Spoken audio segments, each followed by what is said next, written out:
Ojali njambe mokili mobimba mokumbisa yo. Kimbangu kiangani olongi mokili. Ojali njambe mokili mobimba mokumbisa yo. Kimbangu kiangani olongi mokili. Mon père, c'était un homme, malgré on ne le connaît pas, et que nous considérons que vraiment notre vie, il est mort. Parce qu'il a fait ce qu'il fallait faire pour plaire à mon Dieu qui m'a mis au monde. Donc je partirai aussi de l'autre côté du monde.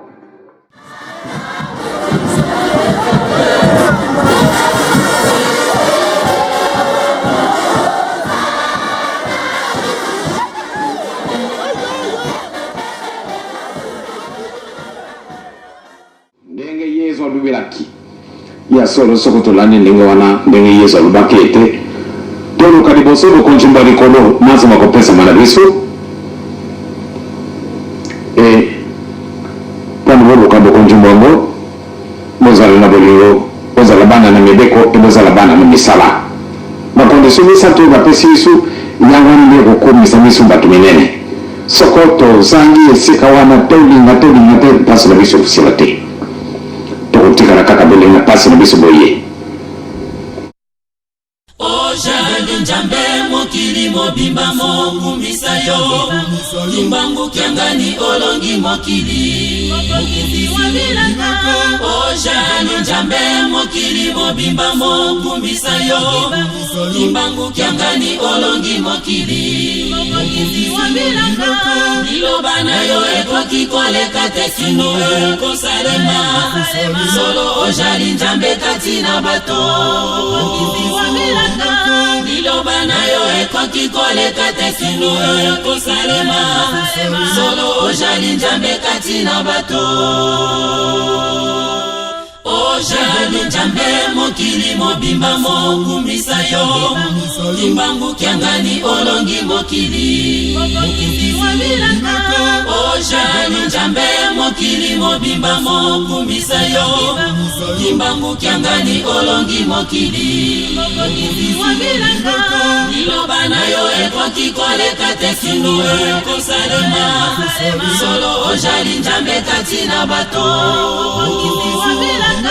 Liloba na yo ekoki koleka te kino kosalema. Solo ojali njambe kati na bato. Bandeko balandi mbote na bino tozali na esengo ya kokomela bino susu mokolo ya lelo toyebi ete bozali ebele kolanda biso tozali na elikya ete bozali malamu na bandako na bino na mabota na bino. Lelo tokutami awa komemela biso lisusu komemela bino mpe biso banso lisusu baprogramme mibale. Tozali na éveil kimbangiste mpe tozali na foi et culture. Toyambi mopaya kati na ba programme mibale oyo azali penza mopaya te parce que ayebani mais ako se présenter akoyebisa biso kombo na ye akoyebisa biso mosala nini asalaka nde toko continuer kokoba na masolo na biso tokopesa bino titre ya mokolo ya lelo tomemeli bino ezali cause nini ezali kosala ete kimbangisme est-ce que ezali cause ya malheur na kati ya mboka Congo to pe na kati ya Afrique. Titre na biso ya mokolo ya lelo toko développer na mopaya na biso yango wana me na lisungi pona kozwa ba image pe ba son tozali na spécialisation ya Papa Naze Limpanga pe Papa Nils Tancred Mbalula nde tombeli bino bolandi bolamu tokopesa mopaya na biso mbote pour que bino baso bo bakomona ye. Bonjour papa. Bonjour. Bandeko na biso balandi balingi bayeba cause ya malheur na kati ya mboka na biso mais avant tokoka ko lobela makambo wana nyonso mingi bayebi yo mingi pe bayebi yo te yango wana tolingi on se présenter na papa. En tout cas, merci Nani Boyamiga na émission de Bino. C'est peut-être la première fois, mais pas la dernière. Comme on a Jean-Pierre Kalonga. Quand il y a des moments, tu bien papa, maman. Donc, papa Jean-Pierre Kalonga, ou JP Kalonga. Grade dans un pasteur, dans la église. Fonction dans un inspecteur général. C'est le fonction de l'église. Donc, dans un inspecteur général de la Grande-Bretagne. Merci, papa pasteur Jean-Pierre Kalonga. Mokolo lelo toyoki banungu ekomi kamwa ebele na baremu basekous ezali mwa mingi na kati ya mboka na biso. Tomoni ete Congo ekomi na pasi, Congo ekomi na mbeba. Siko tolingi toyeba pasi na biso na kati ya Congo. Balobi que église kimangiste mutu ezomema pasi na kati ya Congo. Est-ce que tolingi toyeba est-ce qu'il y a solo église kimangiste ezali cause ya malheur pour na Congo? Merci maman pour la question pertinente. Dans la mesure où ils ont englobé ma famille. Et c'est pour ça que nous comprendre tous les Congolais. Là, moi, moyen belé, moi, petit moyen, ou moderne. Donc, moi, tout Congolais a dit que le Congo est à la passe.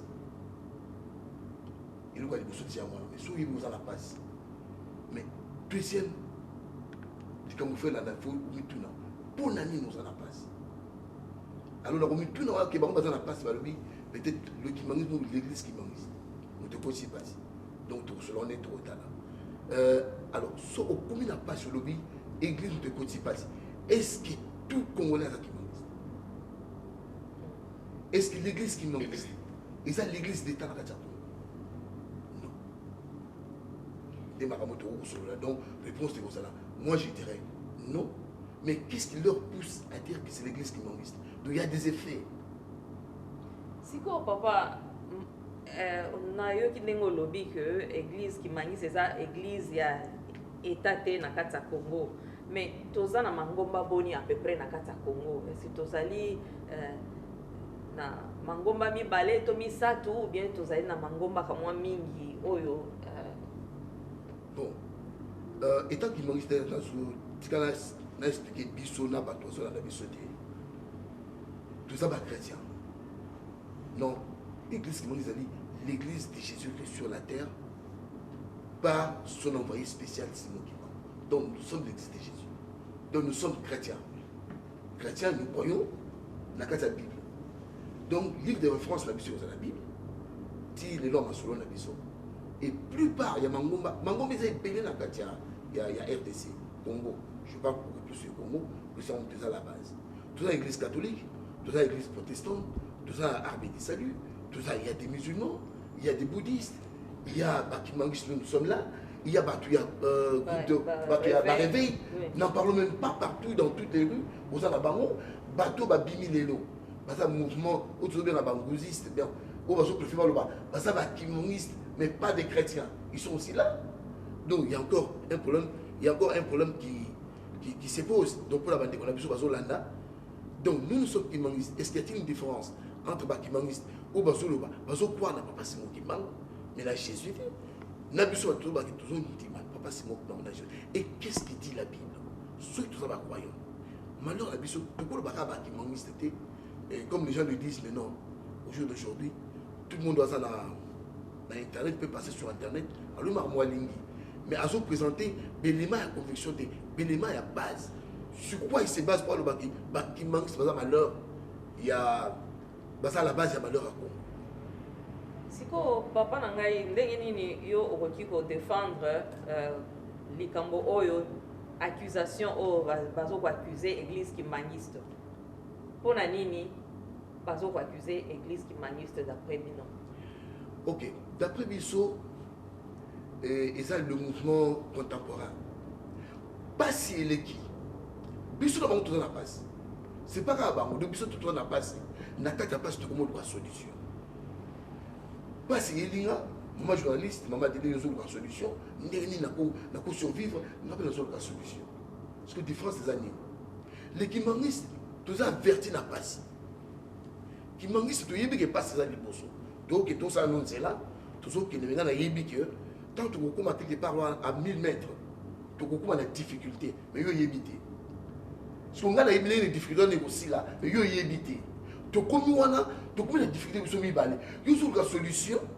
Ozo kanisa kenga nazo aider tout bien nazo comprendre na ni la solution on te ou naza la base ya passe na yo pourquoi nazo le bater. Non, la différence c'est que nga na yeba ki que to kokoma na difficulté.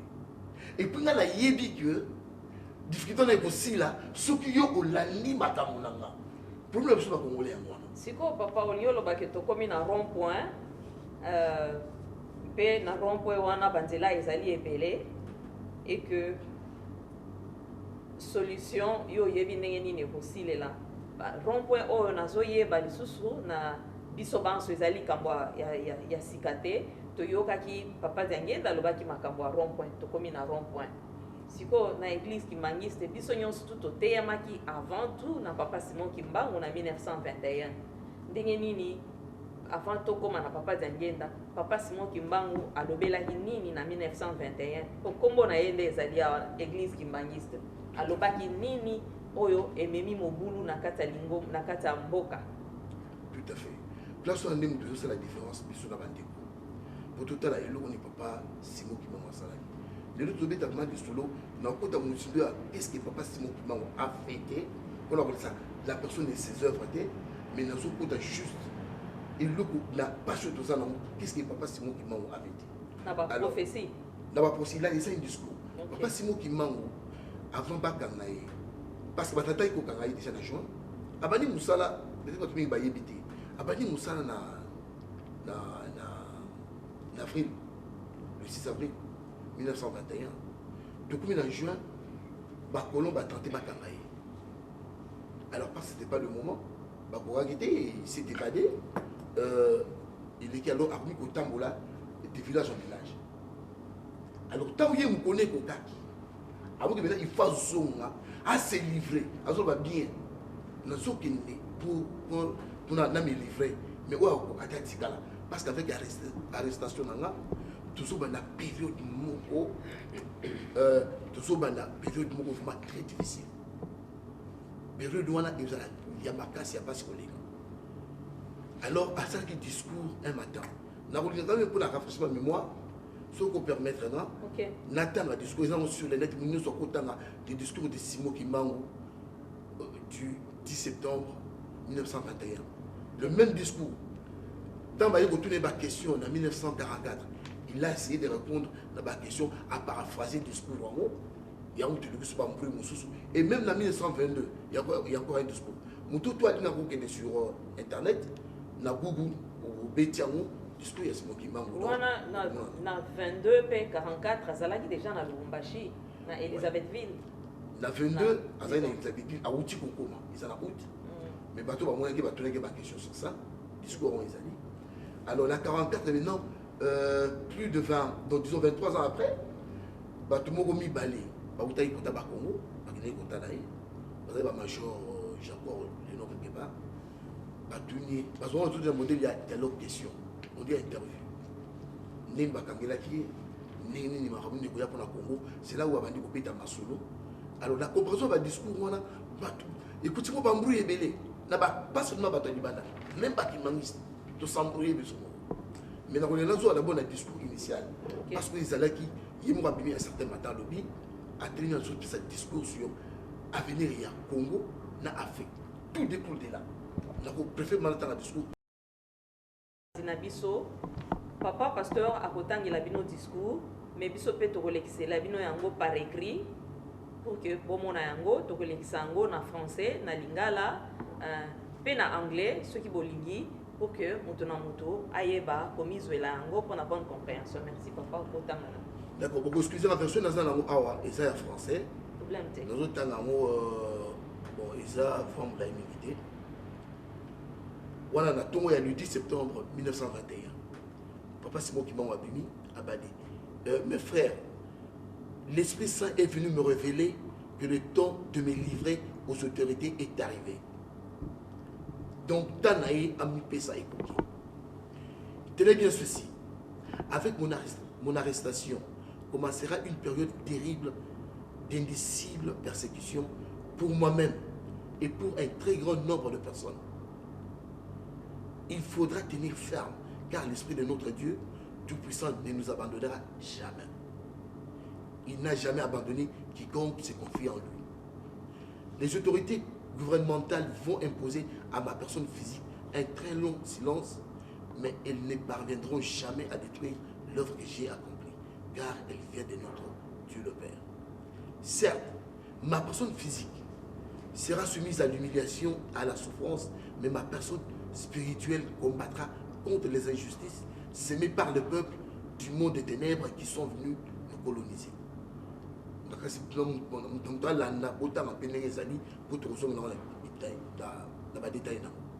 Car j'ai été envoyé pour libérer le peuple du Congo et la race noire.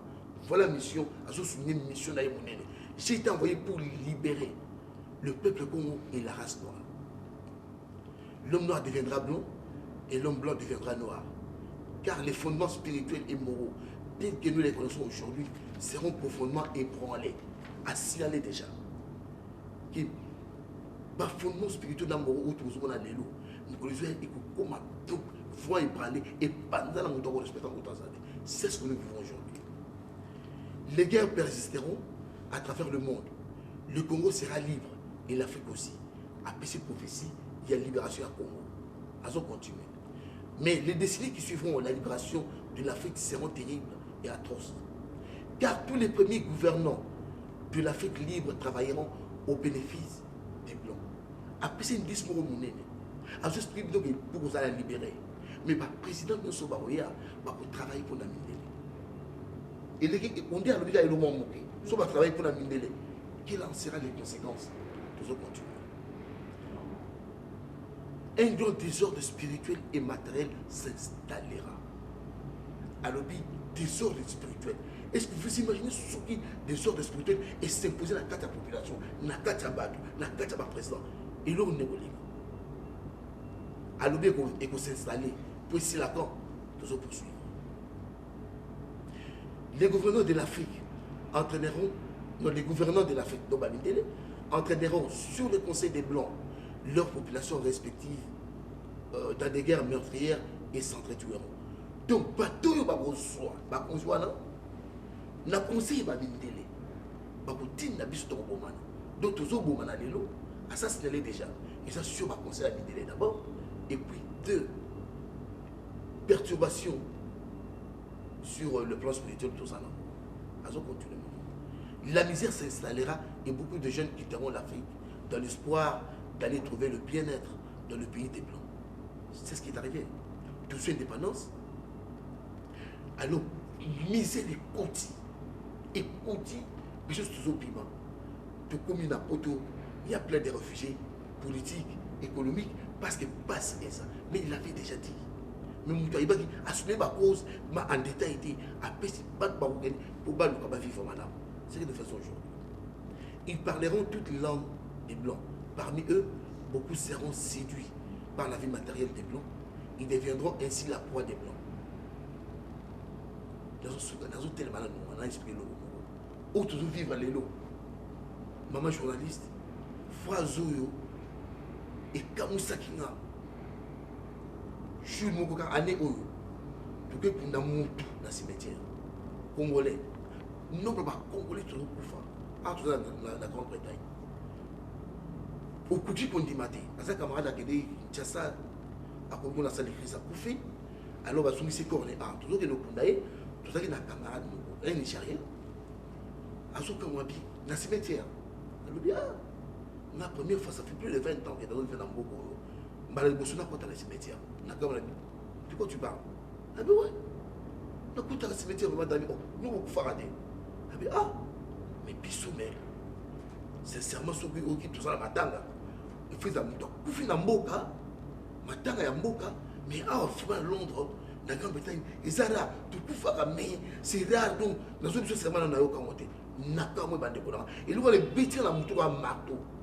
Toujours vivre dans le terrain, mon territoire, mon n'a tel nombre de Congolais, toujours pour faire. Nombre de Congolais, tout ça, dans la maison de repos, tout ça, il va AVC. Nous avons des documentaires, nous avons des cimetières à Pantin en France. Au quartier, nous sommes Congolais. Mais c'est partout dans le monde, pas Congolais toujours pour faire. pauvre passer mon moment le bani. Donc aucun de pour la misère, mais belé tout kufa, tout ce kufa.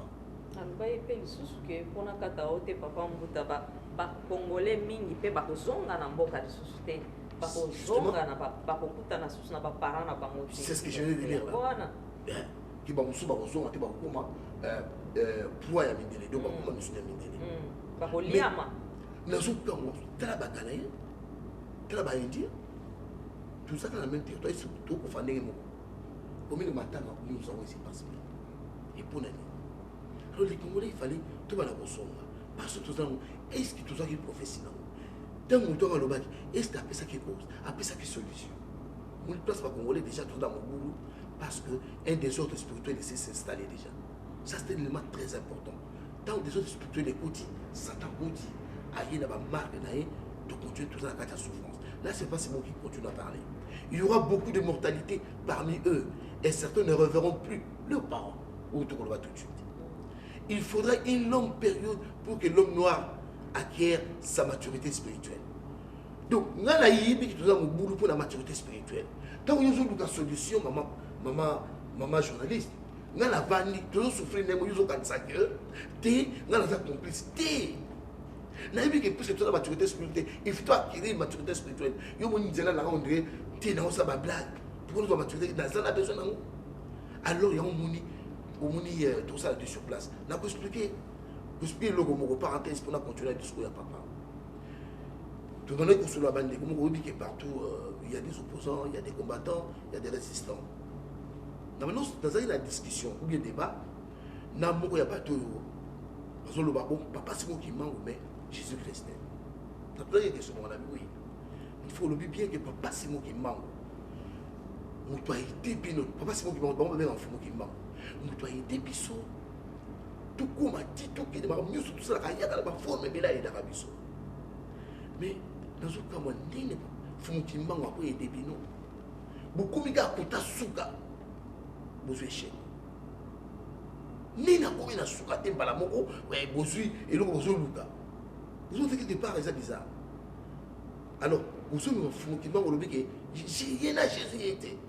Mais dans mon équipe pasteur vous avez pris ma pasteur au groupe de réveil. Au nom de Jésus, photo, même cardinal dans mon foot, au nom de Jésus. Maintenant, il y a Jésus n'a anti, n'a opposant à Jésus, donc anti-Jésus. Qui va libérer le Congo? Vous mettez deux forces contradictoires, deux forces opposées. Au plus, vous le dites, il faut qu'il manque. Tiens, Yesu, il y a même Bissou Yesu. Si vous avez tout le monde dans le plateau, vous avez besoin de libérer le Congo. Qui va libérer le Congo? Alors, bon, à ça, le gagnant. Tout ça, le problème. Il y a des ordres spirituels. Il faut mettre comment te couvrir les glandes. Alors, nous avons quitté la C. On a continué le discours, il y a papa. Donc, il faudra une longue période pour que l'homme noir acquiert sa maturité spirituelle. Ceci lui permettra d'acquérir son indépendance matérielle. Alors s'accomplira la troisième étape. À nos bien. De conditions Isalie ou acquérir maturité spirituelle. Et comment maintenant acquérir cette maturité spirituelle? Qu'est-ce que va faire le bateau Nabiso? À quitter Nassé. Pour épaissir le pouvoir scientifique et puis politique. Alors, dans celle-ci, la période de troisième étape, naîtra un grand roi divin. Il viendra avec ses trois pouvoirs. Pouvoir spirituel, pouvoir scientifique et puis pouvoir politique. On a une place, papa c'est nous qui m'en va l'obani. Pas si écouya. Souffrance, pas là-bas pour qui m'a. Mais pas pour moi. On va ça, qui m'écouya, titan, roi divin, roi divin, on a trois pouvoirs. Pouvoir scientifique, pouvoir religieux, et puis pouvoir spirituel. Non, économique. La version c'est pouvoir économique, pouvoir religieux, pouvoir scientifique. Vous vous rendez compte? Et puis soit continuer à lobby, moi-même je serai son représentant. Attends, il me dit quelque part ici là. Dans celle-ci naîtra un grand roi divin. Il viendra avec ses trois pouvoirs. Pouvoir spirituel, pouvoir scientifique et pouvoir politique. Je serai moi-même le représentant de ce roi. il liquidera de l'humiliation que depuis les temps les plus reculés, l'on a cessé d'infliger aux Noirs. Maman, n'a pas place, nous doit espérer que tu vas souffrir, tu vas voyager, tu vas indépendance, tu vas koufa, mais tu vas tu as des perturbations spirituelles. Malobi, qui a alors qui a émotion à titre moi-même je serai son représentant. Pardon. Attends un peu, maman. Il faut toute la question. Nalobi, hein, papa. Il y a solo, non aussi licité kotanga, naebi, mais parce que ebele, to yoga na un discours, tepe to mona ya mote, na ina loba boye, pour na kata obozonga toujours na discours. Toza na phase nini siko na kata discours. Ah merci, une très bonne question. Na kata discours biso. En tant que Kimoniste, on doit comprendre, nous devons interpréter le discours. En tant que Kimoniste, et en tant que Congolais. En tant que Congolais, les deux. Oui. Parce que je suis Kimoniste Congolais, donc oui. Je comprends. De toute façon, on a interprété le discours, ils sont différents. Non, un Kimoniste n'est pas Congolais. Oui. Parce qu'il faut dire aussi l'église Kimoniste, n'est pas des oiseaux, il n'a pas ça, il a un mouvement.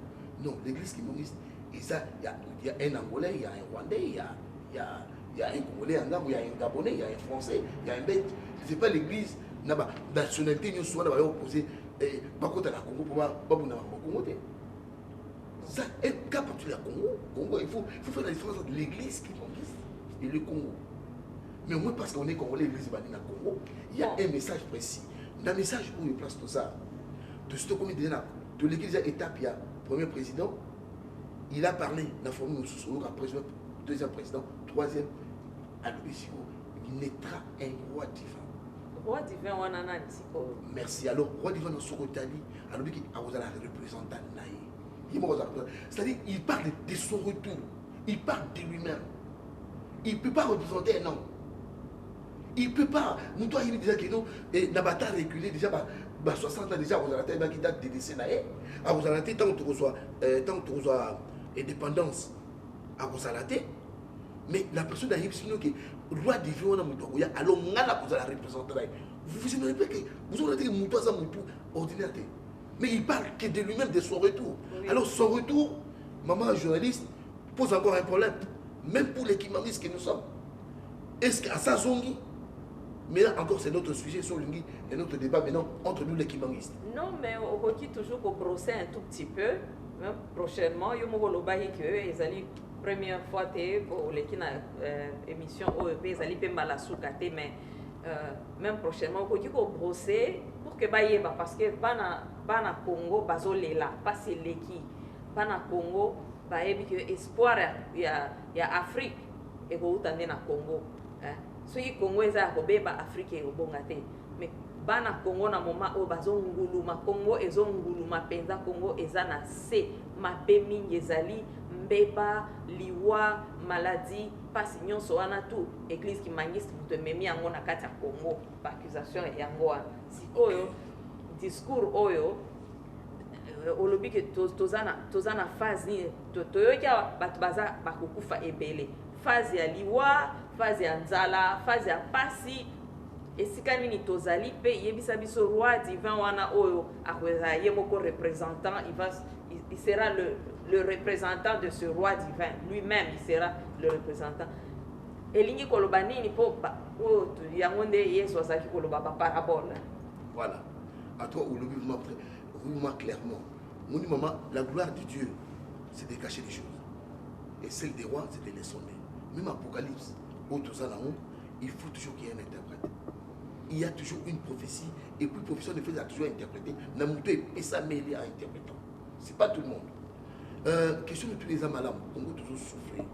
Quand on va dans la carte Congo, nous sommes au Koufa Nansala, nous sommes épelés à Koufa Namindou.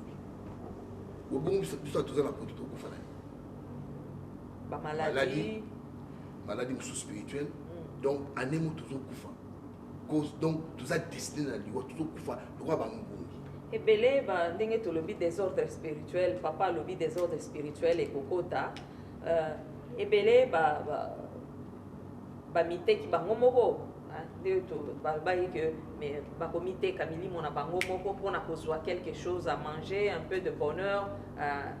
Donc bamiteki esclavagisme spirituel nan tolongwe na voté d'après le peu de connaissances que j'ai na makambo ebele aliwa otozo mona kotoyo mutu akei ateki na ye nzoto na ye ateki molimo na ye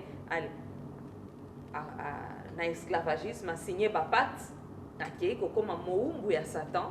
Alors na tango liwa ekomelie ba accuser Papa Simon Kimbangu sikoyo na ba oyo basi bakufi bamiteki moyen ko récupérer bango ezali te peut-être ye lokola azali roi divin akoki ko récupérer lisusu milimo wana mais sikoyo ndenge nini tokoki kosala mpona kobongisa Congo soki okoki kocontinue na no discours to décoder na no discours ya Papa Simon Kimbangu mpona toyeba ngai na kovanda kaka sui nayoka yo nano osilisa discours oyo. Ok. Non mais je peux toujours en même temps répondre plus ma question ils en a quatre. OK. Discours ils ont la version non ils ont expliqué. OK. Papa c'est moi le Congo ba comment n'a pas si makasi. Alors le coup là des autres spirituels vont s'installer, il va falloir c'est qu'un enseignant aya ate ya bango ba ko bondise makasi. Enseignant c'est aya qui papa? Oui. Bien enseignant c'est aya qui si aujourd'hui nous parlons de Papa Simon Kimbangu, c'est parce que Papa Diangenda nous a parlé de Papa Simon Kimbangu. Maintenant, Papa Diangenda lobaki nini pour na to koma na enseignement na ye pour na éclaircissement ya discours oh Papa Diangenda ya lobaki nini oh commissaire enseignant. Papa Diangenda il nous a expliqué la personne et la grandeur de Papa Simon. C'est Papa Diangenda qui doit ramener juste comprendre que donc Papa Simon qui nous donne la santé à Makambo. Aujourd'hui ce qui passe tout ça passe dans le Congo. Ils apprennent à Papa Simon Kimbangu. Il y a un peu de kimangiste. Mais ça va kimangiste. Et ça le kimangiste. Na kozonga na Bible na kozonga Esaïe, toyo ka promesse sur là qui nango et neni l'éternel na kosala pour un problème où il y a pas sur dans la Congo. OK. Qui va solo papa solo quelque part va se sentir qui vous dit pas kimangiste. Balobi que mais ils n'ont pas de raison au va se peut s'affonder que non, bilo à tout beau, aux hommes ça peut se passer. Puis soit kimangiste dans le gouvernement. Raison ezali était Papa Simon Kimbangu apesaki pouvoir na président Mobutu. Yango wana Mobutu a dirigaki bien te, mpe Papa Diangenda a soutenir Mobutu a bakiseli ba pouvoir, yango wana Mobutu a bomi mboka, c'est-à-dire que d'office Papa Diangenda a entraîné la perte ya Congo na tinete a pesaki pouvoir na président Mobutu à l'époque. OK. Bah éviter avant que Papa Diangenda pesa sauf continuer le discours Papa Simon Kimbangu vous expliquer le premier président oya akoum melate ya mi balé akoya ko la jeune mais akoza très méchant et combien mboka ko pambana Papa Diangenda n'était pas encore azaki na 3 ans à l'époque. Alors ce pas Simon Kimbangu pesa Mobutu il y a une cause toujours il y a toujours une cause au moins moment so na Amos puisque le problème tout ça nango pas si à Congo c'est-à-dire tous les pays dans la passe en tant que chrétien croyant. Est-ce que la nation où n'a pas suivi de sabbat? Pardon, les papa. Ça, c'est la Bible tradition, il y a Louis II. Ok, ça, la Bible, il y a qui maniste. Non, ça, ce n'est qu'une couverture, et ça, la couleur verte. Il y a la Bible, la même Bible, puisque c'est le livre qui maniste. Non, ça, c'est Louis II. Merci, papa. Ça, c'est la Bible, nouvelle édition de la Bible, version Louis II. Édition version il y a 1975. Donc bandeko ba référence nyonso yo tozolobela eza na kati ya Bible. Même tango bakangaki Papa Simon Kimbangu azokende batuni papa otikeli biso nini? Papa alobaki nini? Batikeli la Bible. OK. Nde ya mwana tozotanga Bible papa a continué na ye pour éclaircissement. Nasozonga Papa Simon Kimbangu alobi car j'ai été envoyé pour libérer le Congo et la race noire. Donc mission na aya il faut pas libérer les choses. On a osala libérer, pour na ko libérer. Et ni ko osala ki prisonnier. Osala ki prisonnier. De quoi? De quelque chose ya nini kala. Bah tu m'as ont beaucoup plus parce que bah ils ont allé kolo yostan aya ki na ba Yuda. Ba Yuda kasi que aya ko abisa on va na boumbu o ya ba romain. Alors que il y a beaucoup boumbu ya makasi là d'abord spirituel. Spirituel d'abord.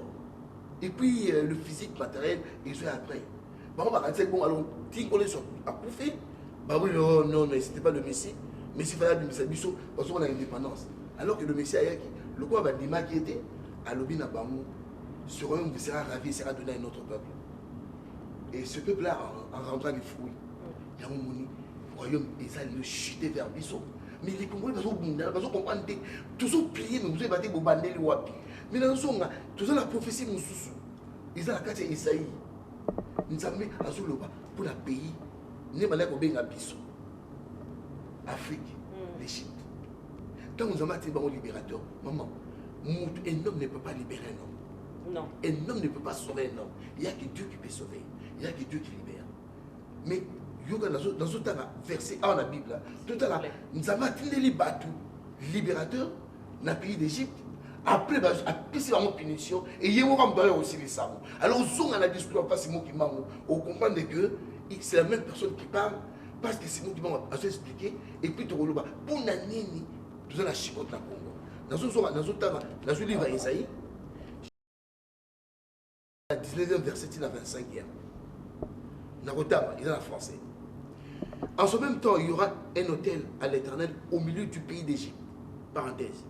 Avant colonisation, on a prophétie tout dans la Bible. Égypte, c'est ça l'Afrique. Et sur la frontière, un monument à l'Éternel. Ce sera pour l'Éternel des armées un signe et un témoignage dans le pays d'Égypte. Ils crieront à l'Éternel à cause des oppresseurs et il leur enverra un sauveur et un défenseur pour les délivrer. Donc, nous avons continué là-bas, un sauveur à délivrer par nous. Quand nous sommes présents, et les Égyptiens connaîtront l'Éternel en ce jour-là. Ils feront des sacrifices et des offrandes. Ils feront des vœux à l'Éternel et les accompliront. Et si les... expliquer le module pour moi, sous ta partie à 22. Ainsi l'Éternel frappera les Égyptiens. Il les frappera, mais il les guérira.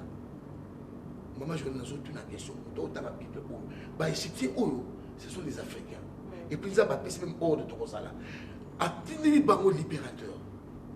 À sauter par le bango, à frapper bango. À frapper basalinini. Bible le côté. Et puis dans la robique ça va mon tout est il était comme dans la robique ça va. Zonga c'est autant robique ça va.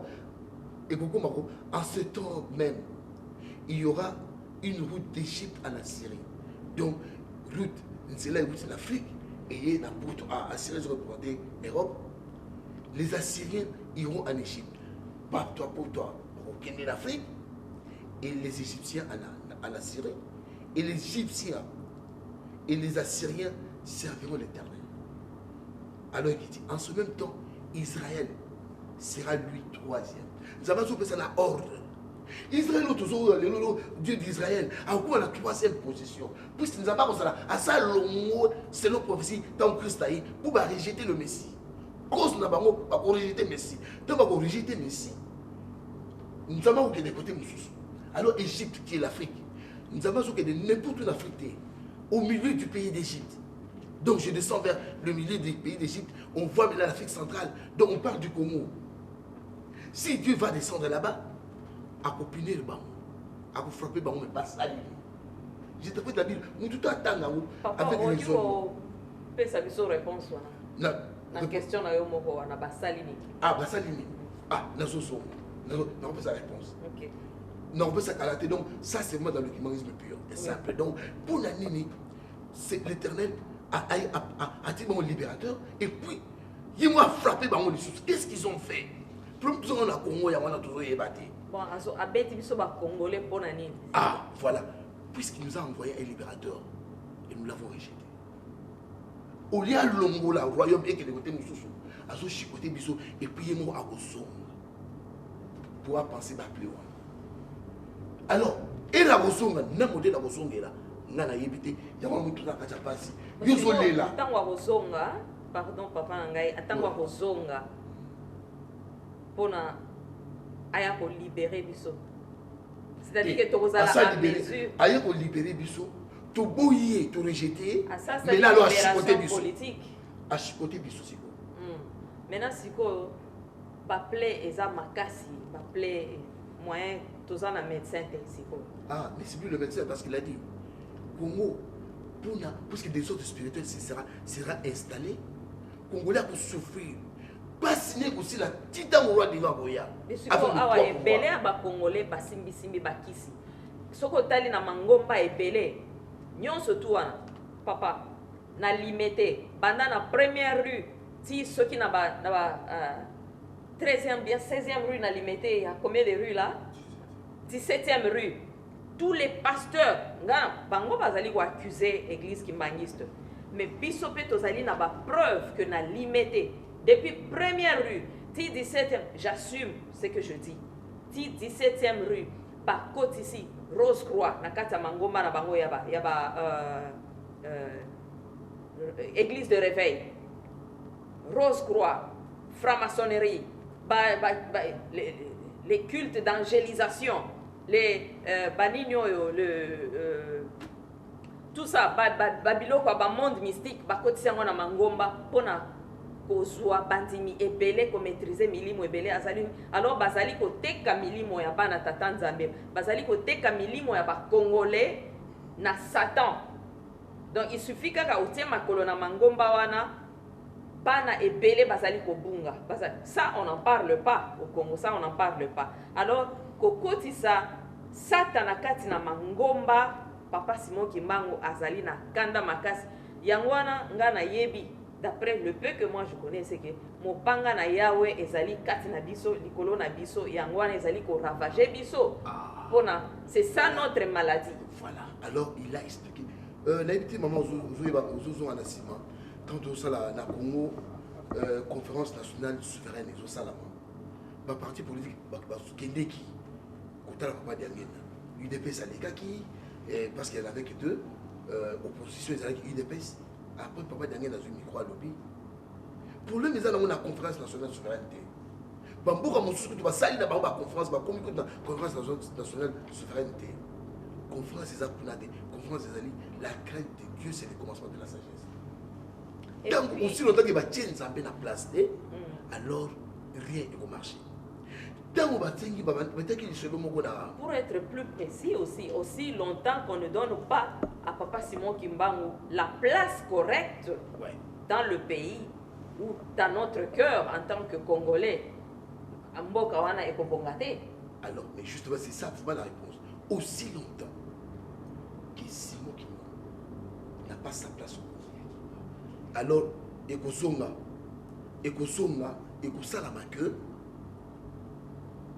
Congo, parce que c'est lui qui nous a donné cette indépendance. Mais lui, alors, le Congo appartient à Simon Kimbangu. Mais qui est Simon Kimbangu pour que le Congo appartenir en tant qu'un simple individu? Merci. Alors maintenant, pour parler, il faut vraiment tout ça, l'émission, se parler maintenant de la personne. Il y a Papa Simon Kimbangu. Ce qu'il a fait. Papa Simon Kimbangu, ce qu'il a fait. Déjà, sous autres discours, ça, c'est pas un homme qui fait, c'est pas un prophète. Tout ça, c'est chrétien. Non, la question simple, on a sur la tu as. Tu es pelé, les lots. Sauf Papa Simon Kimbangu. Oui, il y a toujours Nimae. En tant que dingue. Ou en tant que prophète. Question nanga. Un chrétien. Au jour d'aujourd'hui, après que le Messie assis à eux. Au jour d'Ima, Papa Simon Kimbangu. En tant que prophète, le gars là-bas, Esaïe, Jérémie. Un grand prophète. Ou prophète Yannéni. Un grand prophète africain. Merci. Prophète, ceux qui prophètent Ayaki, tous les prophètes Bayaki, pour pas préparer le chemin, l'avenue à Messie. Alors, il y a ce que monsieur des amis, Messie Asayaki. Et c'est toi la prophète, la prophétie, on a qu'à la Bible. Et le but que Jésus, après son départ, il nous enverra un prophète. Monsieur des amis, la Bible, je ne sais pas. Donc, ma question est landanga. On va dire, on va le voir. Papa, c'est un grand prophète. Dans autres cas, c'est la prophétie qu'on a qu'à la Bible. Oui, le but qu'après Jésus, il viendra un prophète. Ce qui oui. Et quelle sera sa mission? Après Christ, il nous a promis qu'une seule personne, le consolateur, le Saint-Esprit, qui est incarné en Papa Simon Kimbangu. Alors, place où on a besoin de la lobby, jamais Kimbangu n'a pas une mission. Parce qu'on est à la table, à Zanzambété. Mais aussi longtemps qu'ils ne vont pas reconnaître. Alors, tout ça, que Azali Saint-Esprit. Tout son place. Mais alors, il y a un fait. Pour ce qui est routine, il y a un monde à lobby. Il y a frapper l'ISO, à frapper les Égyptiens, à frapper les Congolais. Il y a un monde à guérir ma blessure.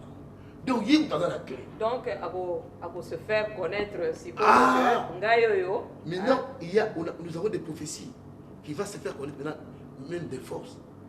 Il y a un moment dit, il y a très longtemps, dans le Banamike, mais il y a un moment qui est la classe. Papa Limbi Sangai, lobby, to lobayi que Papa Dengenda azali Saint-Esprit. Lelo, tozongi lisusu, Papa Dengenda, Yemoko Pewana, Papa Simon Kimbangu na 1921. Bamsusu bandimaki que Papa Simon Kimbangu na 1921, oui, tondimelié. Pas Dengenda. Maintenant, Bamsusu, bisoyo, tondimi que Papa Dengenda, c'est lui, Papa Simon Kimbangu. Tokomi sikoyo, tolongwe na Papa Kimbangu. Tokomi na Papa Dengenda.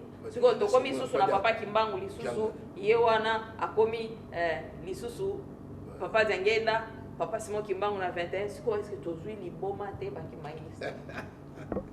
Oui, c'est qu'ici, bon, au moins, il y a un problème, il y a réincarnation, où les amants et frères, ils ont donné dans mon toit à comprendre. Dieu n'a dit nulle part que bon, personne ne peut expliquer l'existence de Dieu d'abord. C'est par la foi que nous croyons que Dieu existe. Nous côté dans le monde a expliqué et Dieu existe parce que ça, la formule mathématique, ça n'existe pas. C'est quoi le Papa Simon Kimbangu qui a gagné? D'abord, l'existence de Christ en tant que Messie. Nous croyons qu'il est Dieu. C'est Dieu qui est venu en chair et en os pour réconcilier le monde. Naïmo. Christ. Tant que vous on comprend Simon Kimbangu. Tant qu'on dit que Christ est venu, il est Dieu en chair. Alors on dit Simon Kimbangu. Parce qu'après Christ, il nous avait promis que le Saint-Esprit. Alors le Saint-Esprit avait une mission de consoler. Cet esprit dans Jean 14, ça a une mission. Mais c'est vrai, peut-être c'est un problème de peau, un problème de race. Parce que ceux qui bandimi bandekonabiso wana mususu ba congolais bandimi Jésus oyo bango bayebi bamona kité mais Jésus azali oyo bango wana zaki mundele. Mais lelo siko boye koloba susu o papa dialunga na ye wana Jésus ale to bandi ko fukamela ye to bandi ko fukamela ba photo to komi ko adorer ye tozo sala idolâtrie tozo sala culte de la personnalité. Alors ngana lobaka toujours na ko préférer na ça la culte ya personnalité ya Papa Simon Kimbangu na ça la culte ya animalité parce que bango bazali ko sambela bafomé ndenge toyebeli mais biso tokoki ko kende ko sambela bafomé te parce que tout ce monde ya ba mangomba na tout bazali ko accuser malheur à église ba malheur wana na kati les voies et moyens à kolongola biso na esclavagisme spirituel wana mais maintenant sikoyo tokomina esika oyo Papa Simon Kimbangu kiangani ye wana sikoyo molimo santo ye wana azali na solution na moment oyo pona Congo. OK. Maman, on va aborder pour les mouvements très fondamental pour les kimbanguistes, na ba non kimbanguistes. Pourquoi? Au jour d'aujourd'hui, vous voyez qu'il y a une dissidence entre nous ba longo l'église kimbanguiste. L'église kimbanguiste c'est kaboni idée. Mais ba longo ba revendiquer le quoi no lobby. Tant qu'on place wana réincarnation Papa Simon Kimbangu kiangani. Tout le monde va revendiquer, non, juste là, tu vas comprendre. Le problème, il y a réincarnation, où il y a Trinité. C'est un problème où il faut couler entre les délits et Tilé. Certaines personnes ne croient même pas. Certaines personnes ne croient même pas que Jésus-Christ est le gars avec moi dans les armées, mais c'est le qui est Dieu le Fils, va habiter au blasphémé. Donc c'est un problème très fondamental. Le problème, il y a Papa réincarnation d'Abisso. Alors le roi divin. Mais tout ça, la prophétie déjà que Papa Simon Kimbangu il a dit, il sera le représentant lui-même de ce roi divin. Et c'est Papa Simon Kimbangu, il va se représenter. C'est-à-dire qu'il va être vivant parmi nous. Et donc, il ne sera pas un esprit. C'est Papa Simon donc il faut, réincarnation a été. Alors, il faut là. Parce que maman Mika avant qu'il avant qu'on va toujours dans ce là, au son il y a Tata Koya. Maman Mika est mort. Tata Yaki. Au moins Tata. Maman. Les gens doivent se mettre en tête une chose. Papa Simon Kimbangu t'envoyer à Bandiko avec moi. Il va mettre silence dans le corps physique. Mais mon esprit est se mettre dans le combattre. Par esprit, par maléfique, ou bateau va compter par Yéli Bisso. Ti va convaincre les bissotés. Alors, depuis que l'église qui a commencé, Tina Soukanamo, et on a dirigé dans Simon qui changera de forme. L'obi a bimi, papa d'Angé Nazoloba. Oui, Naï Nazatata. Mais dans le temps, la forme, la mission, il s'est passé pour instructeur. Simon qui m'a gagné, il a déclaré ça lui-même, il a dit, dans ma zone sana, à l'obi, papa Simon qui m'a gagné, il m'a centre, aïe pour la entre parenthèses, discours ya papa Simon Kimbangu kiangani na mbanza sanda pe tokolexela bino yango na kati ba émission na biso bolanda yango émission oyo lokola ezali pona ko éclaircir esika pasi ezali diagnostic pona ko yeba pasi wana cause ya pasi na biso ezali wapi. Ce qui toko sala yango en 2 tranches, toko monter yango en 2 tranches pour kolanda yango, pour zoa yango na ba écran na bino. Yango na kaka na ngai na bakisa moi. Très bon. Alors, na ngina expliquer la question de Tunaki. Passe dans ce place tout ça. Na biso bande ko comprendre que ngala zoye ba ki souffrir pour ton guimisme qui monte. Peut-être ça, c'est trop dur à avaler, mais c'est la vérité. Mais parce que yemo voit le bien. Merci. Donc, pour tout le monde, désordre spirituel. Ce temps est long. Les lots, pour vous, partout, il faut que vous soyez ou abîmer koto. Là, il y a des gens qui ont tout est. Dans le monde, il y a des nous passerons dans notre temps accomplissement. Maman, il faut mettre la question, la passe dans mon thème. On dit que à la lettre, les autres s'accomplir. Alors, bon, chat, oui.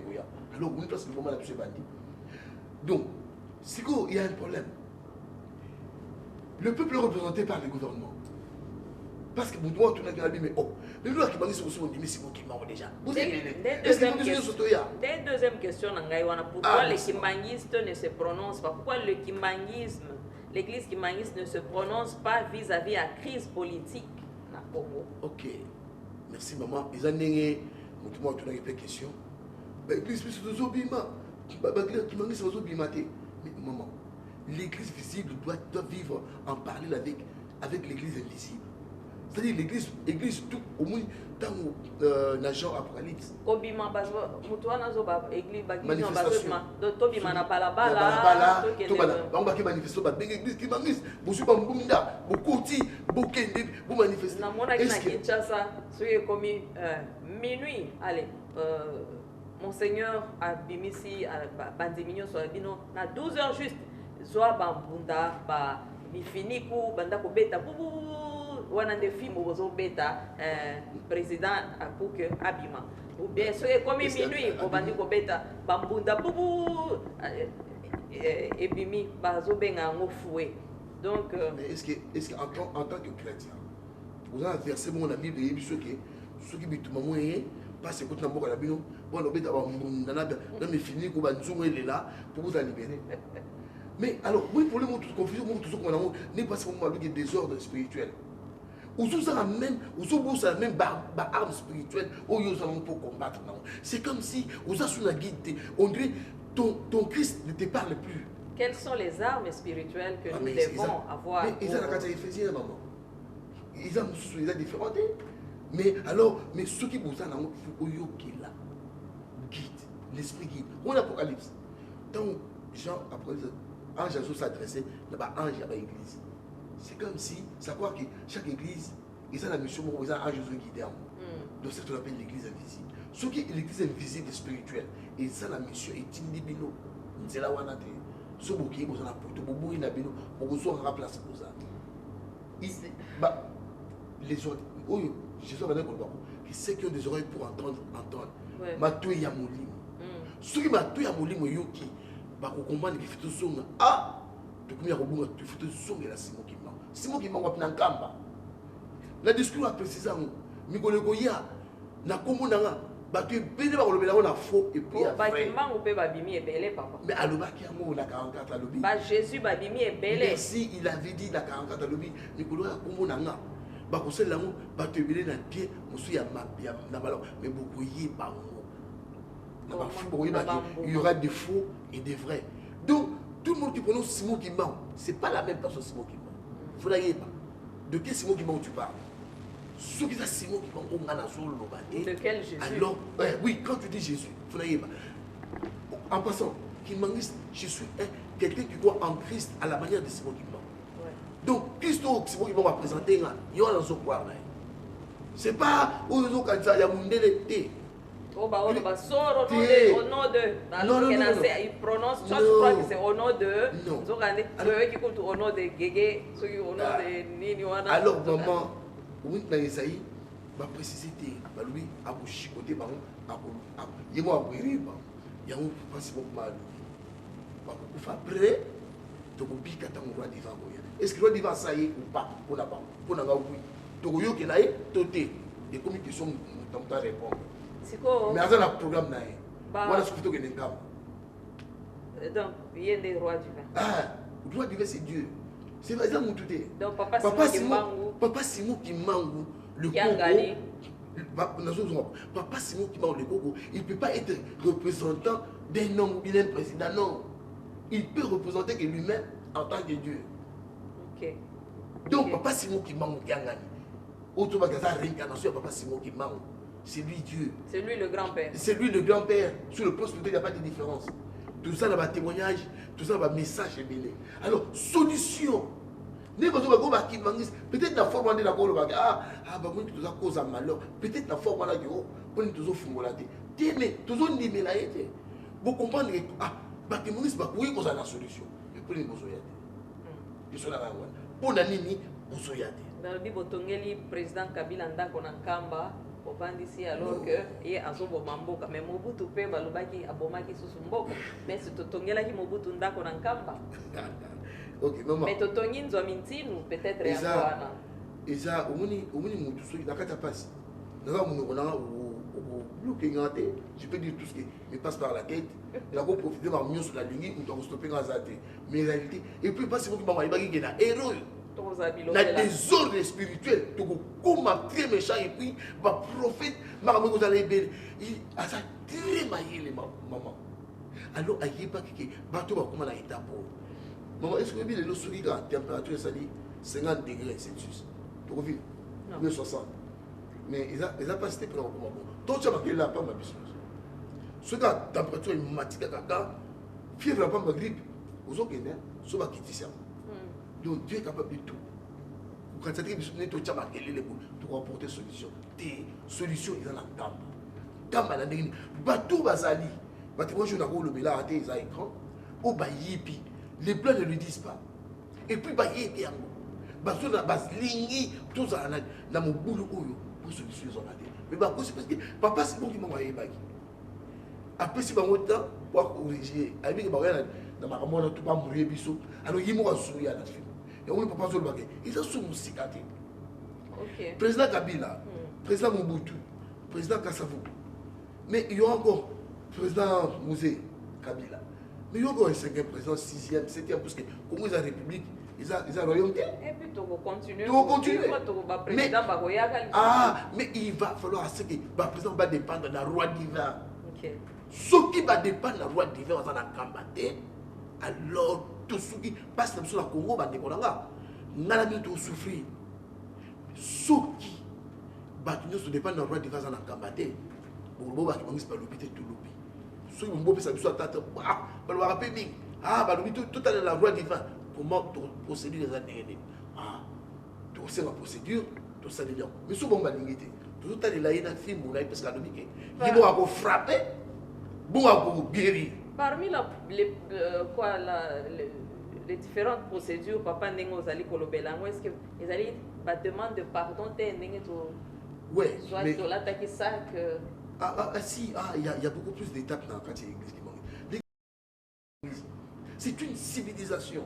Maman, les trois pouvoirs économiques, pouvoir politique, religieux. Mais viens mon bain. N'avez-vous dit à nous, à toi, pouvoir les organisations. L'équimanguine, c'est plus que la religion. La religion, toujours le mélange de l'eau, et ça, il est même beaucoup pour passer pour moi. Mais nous avons des inventions, on parle des inventions. Nayoka qui artiste musicien, mon quoi, le bac il sous que tout s'émanciper dans l'esclavagisme mental. avant tout pour évoluer pour que natanga été awa suki bolingi na que Bob Marley alobaki yango to s'émanciper nano emancipate yourself from mental slavery.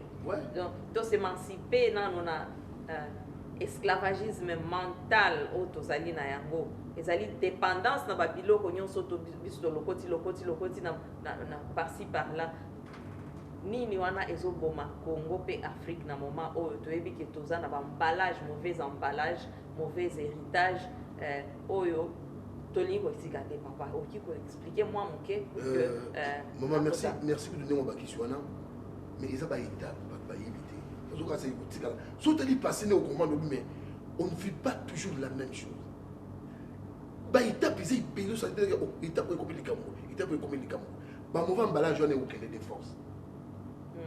Parce que le roi divin, il faut 10 balans pour tous ces biens. Alors, malheur à ceux au Barosala, n'a qu'à opposer. On nous a problème à montrer. Tu as dit que tu as mauvais emballage, il faut ni. Mais, pour pas l'ongola, papa dit dans le bas la crainte de Dieu, c'est le commencement de la sagesse. Donc, il ne faut pas qu'il confesser. Qui croit. Pour confesser, il faut croire. Si tu ne crois pas, comment tu vas confesser? Il faut croire d'abord que, le biming de moni passe. Amos Alobiko, arrive-t-il un malheur sur une nation sans que l'Éternel en soit l'auteur? Ajoute une question. Amos 3, verset 6. Donc, malheur, tout ça, nous avons même auteur.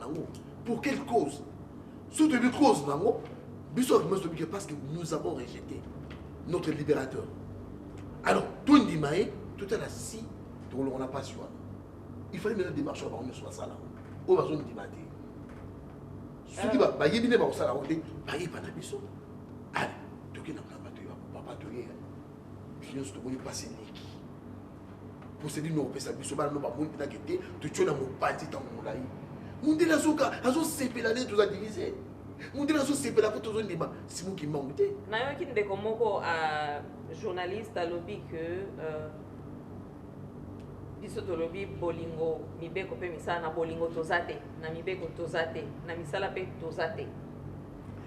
Ok, omoni ndenge nini nayoka ki nayoka baza ebele maman oyebi c'est difficile nous dois juger par rapport à l'apparence physique mais spirituellement il sait pas ce qu'il y a alobi balinga bango na bango te tala ne bakaboni abenga bolingo ezate mais bolingo ezani à supposer que yo na zo salo babé mais yo supporter na zo pardonner yo za bolingo non nga na za na wote est-ce que forcer na ya vivre na to za place mo au seul que yo na zo ndi ba yo te est-ce que to va to za place mo non to za na mais la moussa na prier nos zo ni salama Jésus le baki avant pour faire alors il est impossible que le scandale arrive. Mais malheur à celui par qui le scandale arrive. Vous comprenez, maman? Oui, papa. Donc, il est impossible de scandaler les alades. Pour Satan, ça. Mais malheur à celui par qui le scandale arrive. Bateau, nous sommes causés, ma femme. Mais au moins, pourquoi ça l'a été? Papa, c'est moi qui m'a dit la professeur le baki. Il faut me retirer à mon amour. Tita me salama.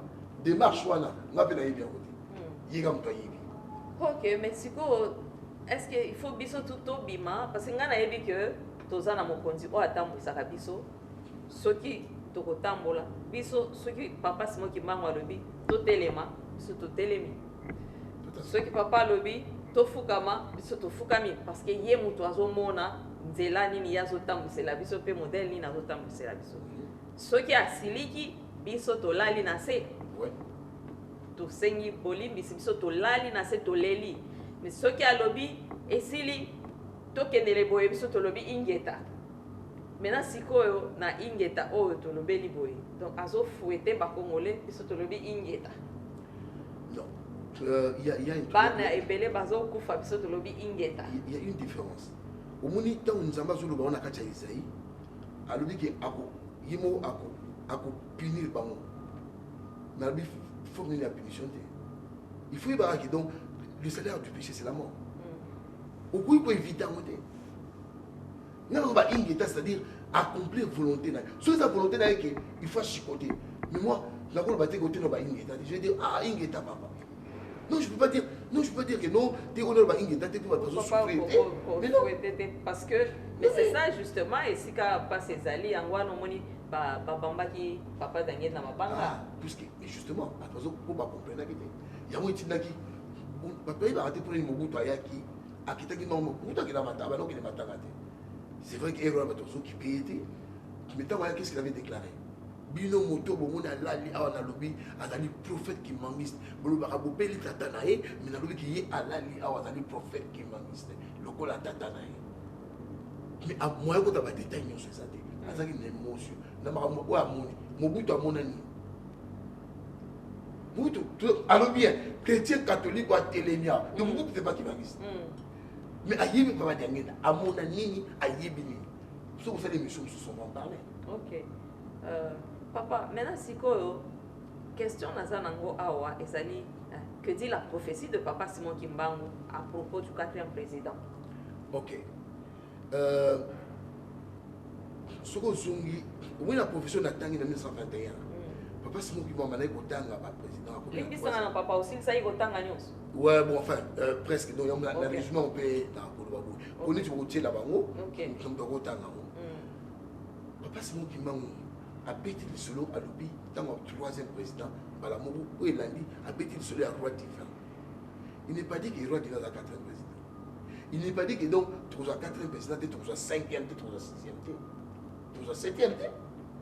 Et ce qui était. Mais au moins, à cette étape où il y a essentiel des alliés, à partir déjà du 3e président, tant beaucoup de malheur qui Papanzani, il faut continuer dans des ordres spirituels. Un roi divin au bout de pas qu'au bout de la vie dans le toit, à quoi bande moussala naïe, mais n'a pas ramené. Au bout d'un roi divin bandit, de dire mon bout de guéri, mais les gens, les Congolais commencent à parler de Simon Kimbangu. Ah, vous, Luzi, ah, papa Simon Kimbangu. C'est un changement. Avant, ils allaient guider. C'est une étape. C'est là que tu as procédure. Alors, parce que le roi divin, nous avons eu place pour ton il y a dans la plante. Ok. Ben, merci beaucoup. Donc, alors, c'était quoi?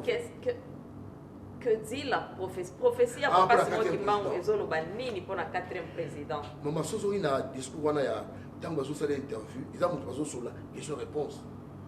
Au moins, il y a un 4e président. Bon, je n'aimerais pas, dans une nature, on bat là. Où tu as la kilouana, ce que c'est un malin, il y a ma baie. Donc toi, tu as là. Et ça, dans le discours, il y a Papa Simon Kimbangu, il y a le 17 juin 1944. Parce que tu as ma question.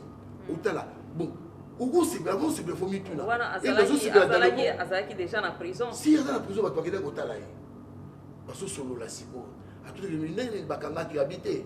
Bakanga qui ont été comme il y a ah, si comme ndenge nini yo ovandi awa bato beli bazokanga oui na expliqué bango Afrique pour l'indépendance bandelo bakokende ah bakokende ndenge nini abi oui ozondima te bakokende mbango kutu bozana bakokende indépendance ya liboso mais bozapela indépendance ya mibale mama ali expliqué biso ke tokokoma colonie tokoma mpe coloniser mpe esclave pour la 2e fois mais bato bazoyeba te mais cause ne kotina biso tokoma esclave la 2e fois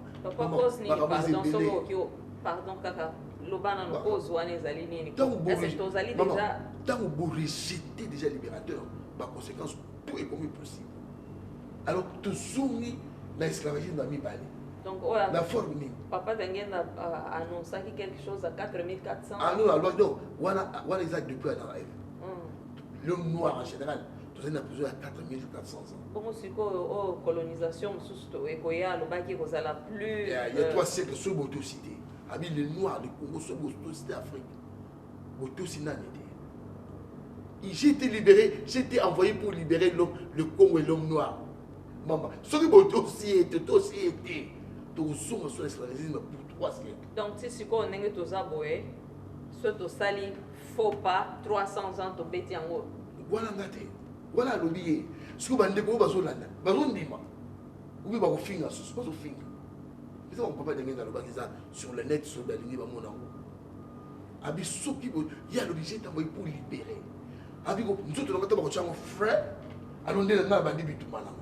Vous tirez le zoo, vous avez à la télé. Merci. Sans aucune alors conséquence. Alors ce toboui, ils ont la petitesse et intelligence la mission de gens qui sont. Tout le monde tout le mais tout ça est capable de changer pour contact à ce qu'il y a dans la mission. Donc c'est tout même solution. C'est quoi qui manisme lobby nini pour un malheur à Congo? Pour le malheur à Congo. Amen. La télévision libérale pour toi il n'a pas. Tout le monde est verrier. Ne le cherchez pas ailleurs. Tout qui est Nkamba, vers Nkamba. Exact. Maman. Au plus qu'on dit que tout ça, la Congo maintenant indépendant, tout ça indépendant, plus de 50 ans. Mais la religion d'État, la religion catholique. Et c'est dans le sens. Maintenant, on va s'embrouiller dans la maison parlementaire.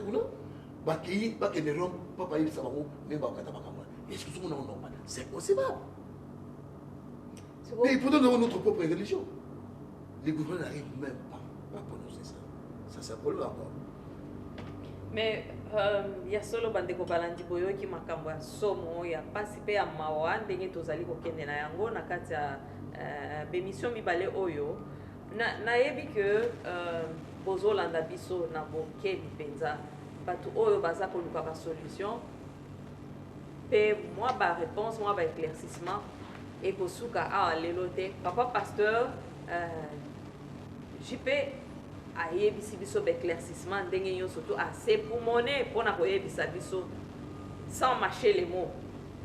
Maintenant sikoyo nalingi na tuna moi question oyo moke ya solo soyi mutu azali ko se pour monnaie boye alobi ke amoni biso nyonso tout oza na kati ya pasi biso nyonso tout ozozinda ma ese komi awa mais ye ayebi ke ayebi solution ayebi ke akokoma quelque part akosakrocher quelque part pour que azinda te siko solution wana ezali nini papa JP pour que yo ozinda te yo yebi ke okozinda na yo te mais bana Congo bazozinda siko solution eza nini? Ça c'est l'œuvre de Dieu. Moni ba mindeli na bayaki bazolo ba eloko moko ba mindeli ba yebaki lelo obeta ni solo yo te mina kozonga juste beta masolo nini ba autre ba navigateur ba to ba yeko découvrir biso la kozonga la masolo nini ba yela mais ba lobaki parce que ba découvrir sur le plan spirituel il y a une étoile qui brillait sur l'Afrique. Alors, pour plusieurs d'abord, c'est lui qui dirigera, c'est lui qui dominera sur le Congo. Dirigera le monde. C'est lui qui dominera sur le Congo. Dirigera le monde. Dans le sens que nous devons dominer sur le Congo, sur le plan spirituel. Il a réellement, sans rayonnement spirituel du Congo, l'attention. Mais tant que non seulement il y a mon limon, mais il y a encore même richesse. Poids minéral. Donc, le Congo a tout en fait. Le Congo regorge tout en elle. Mais en elle en tant qu'ination. Oui. Mais toujours on profite de la montée. Au bateau il va payer, parce qu'on sait des santé. On sait des santé. Mais surtout on profite de la montée. Tout dans la baille à échelle, il y a misère.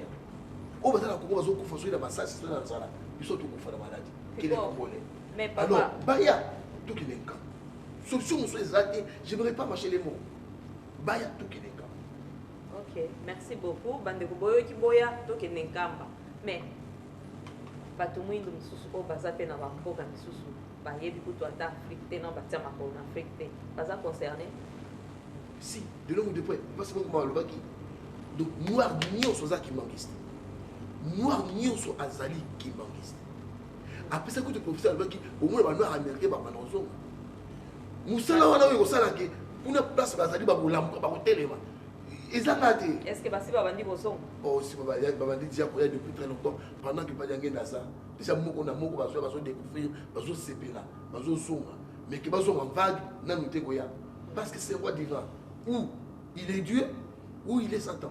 Parce que Nayoka qui n'a pas na ki bango, ba afro-américain, ou bazonga ki, ba yeye komona papa Simon Kimbango qui a na kamba. Kolela ete baza na pasi bayebi ba reconnaître que azali nzambe et que makambo ya komashe bamo eza pe lisusu te bayebi que azali nzambe pour que babikisama ya solo papa ndenge nini omoni foi ya bana oyo babotami na mosika baya ko reconnaître bon nzambe ya papa Simon Kimbangu na foi ya bana Congo o babotami na Congo. Ouais, et ça, les Bibles de l'Obi, Jésus monte à répéter qu'on peut répéter le contre. Nul n'est prophète chez soi. Nous nous avons sauté malheureusement. Nous avons l'Obi, nul n'est prophète chez soi. C'est biblique. Pour nous, confusion, mais à un temps donné, oh, bah, ça n'a pas de monnaie, bah, on y a pas de monnaie. Dans le reste qui passe, on a oublié là-bas, Congolais. Et bien, on a des musulmans convertis, dans qui manquent. On doit dire que moi, je vais la voir ça. Mais il y a eu pas. Il y a eu tout Congolais place ça. Il y a eu qu'on a absolument toujours les labos. Toi, la prophétie à Banzemo. Pourquoi c'est pour porter le message à l'Obi? Congo, aux célébrer 50 ans, il y a l'anniversaire d'indépendance. Mais Wapi, reconnaissance, c'est pas là. Oh, on a mon la foutu. Est-ce que vous parlez de l'indépendance? C'est pas. Ah, bon. Quand on a une émission de sous, donc on peut établir sur l'indépendance, l'absence Congo. Mais il ne peut pas si vous qui m'ont reçu l'absence. Contre Baka, toujours l'indépendance, physiquement. Le but que papa d'Engen dans le foot avec Mbongo pour la recevoir, pour la ressembler la vie sur l'indépendance. Mais non, mais là, tant qu'on est pas avocat, le gouvernement congolais, tout ça qui préparait, il ne savait même pas, parce qu'il n'y a même pas dans le bon. Papa d'Engen dans le gouvernement, il est dans le bon côté. Parce qu'il dans le bon côté, papa d'Engen dans le foot, mettre cloqué, voir qu'il est Goloba, tout ça. Au moins, le diplôme d'or, on va faire ça pour l'indépendance. Non. Mais ça, ouais, papa. Mais ça, il n'est pas dans la mission. Dans le camp. Ça n'a pas été combat, ça n'a pas été. Papa, pardon. L'indépendance. Éclaircir, non. Pour nous, papa qui se locale à Salinani, papa Zalunga à Salinani, papa Zangenda à Salinani. Ok. Maman continue donc na autre zoloba parce qu'une religion il faut la théologie non. Théologie c'est-à-dire leur façon de définir le langage à Dieu lui-même évidemment Dieu n'est pas là-bas.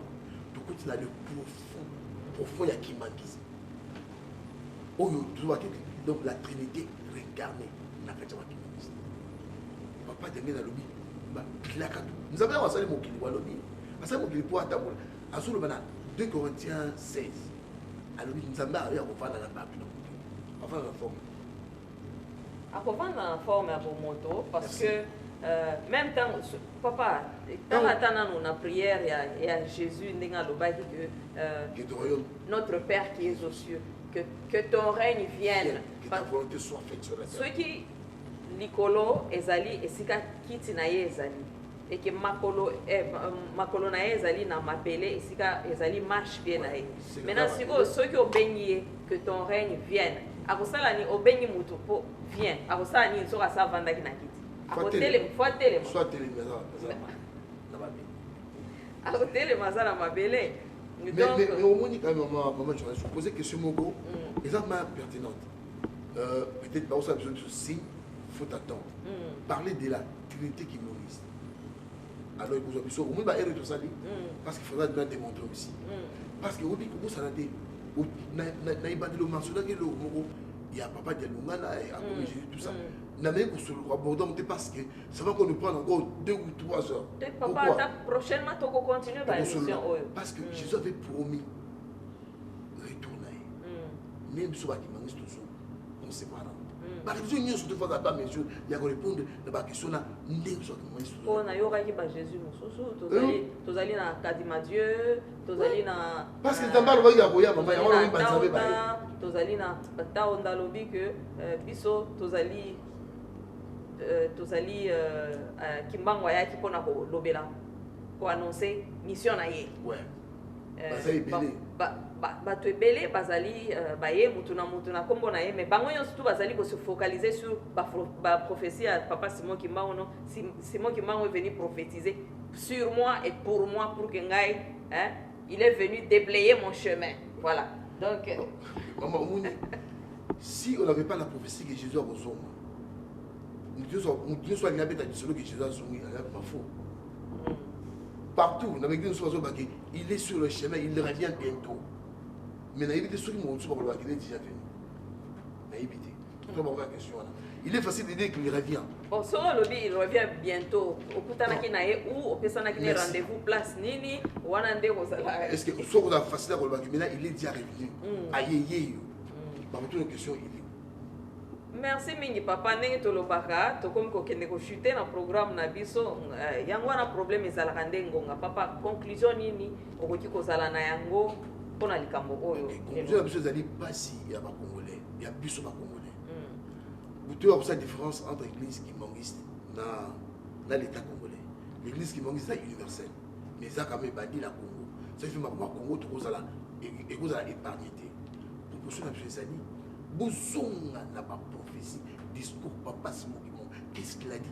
Qu'est-ce qu'il a payé pour la libération du Congo? Pardon papa pona oloba kezali universel ezali église universelle c'est-à-dire na mindele na kati.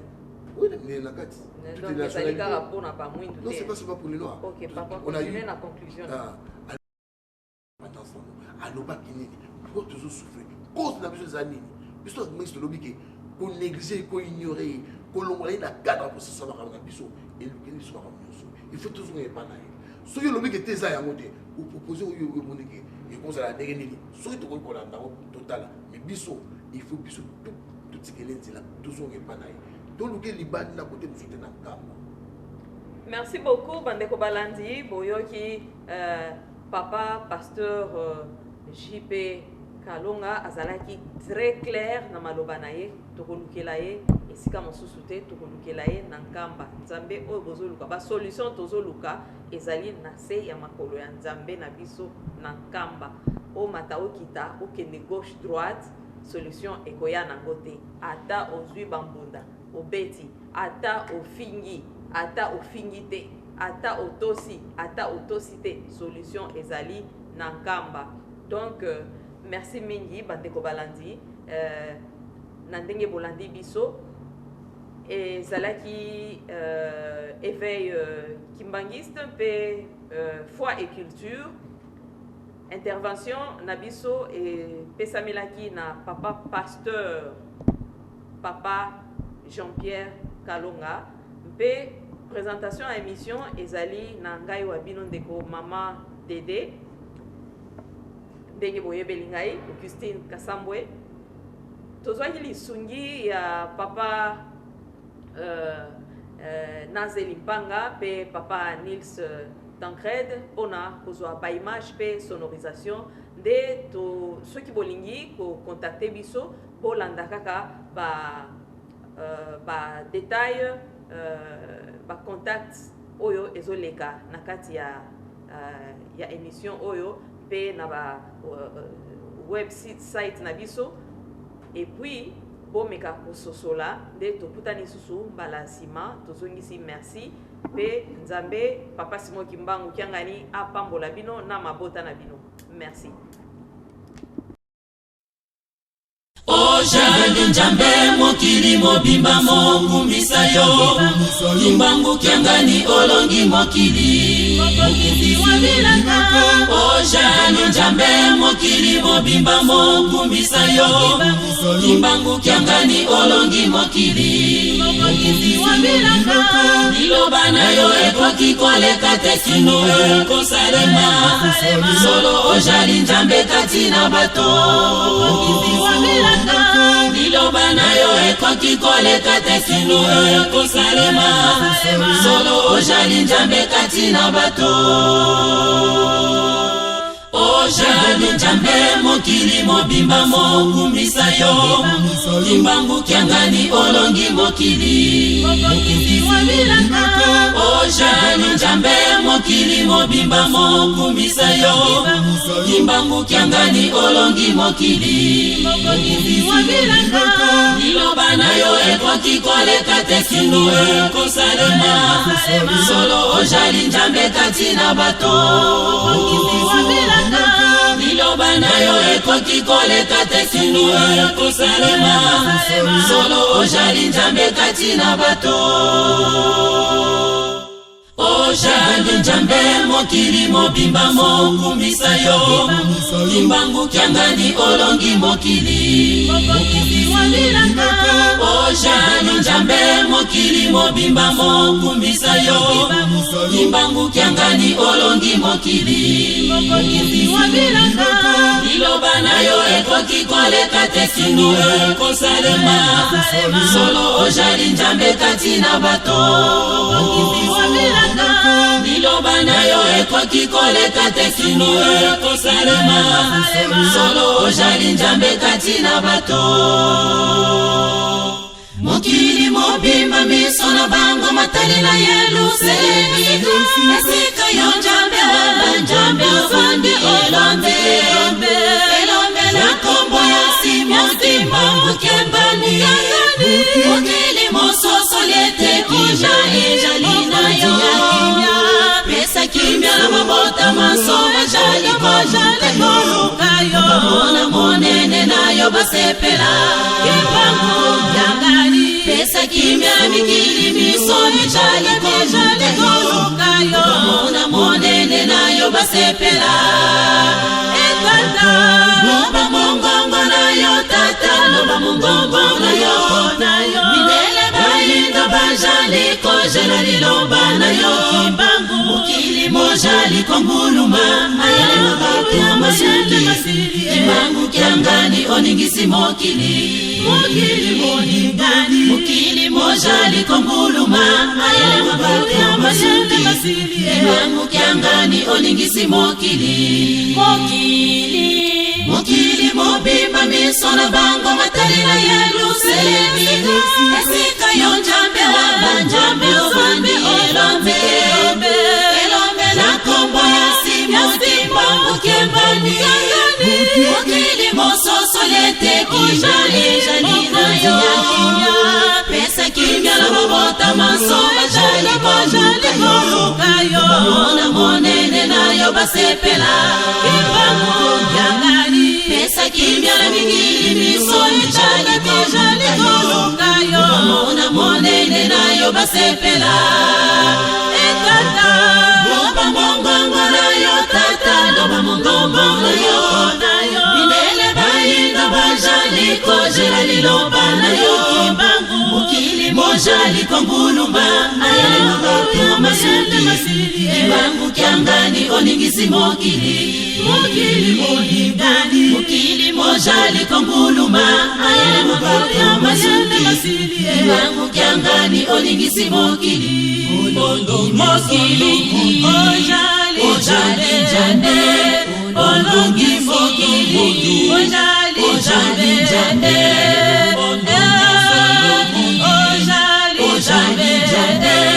olongi mokili ojali njande ojali njambe ojali njambe ojali njambe ojali mokondo ojali besuka okumisayo solo ojali njambe otoyeserayo ojali njambe okumisayo solo ojali njambe otoyeserayo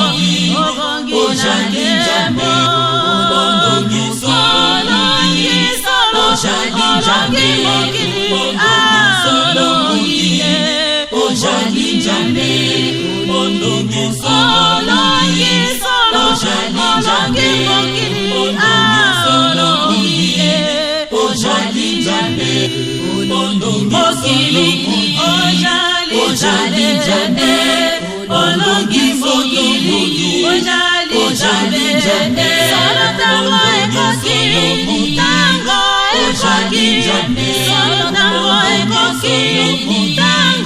ojali njambe mabota masoni kisikoya kuruka kimya na shamba wete yobokuzi ya kimya wazi kuna na shamba kabe kotoda solo kaba ekoninga na kebo ozana obongi na kebo kabe kotoda solo kaba ekoninga na kebo ozana obongi na kebo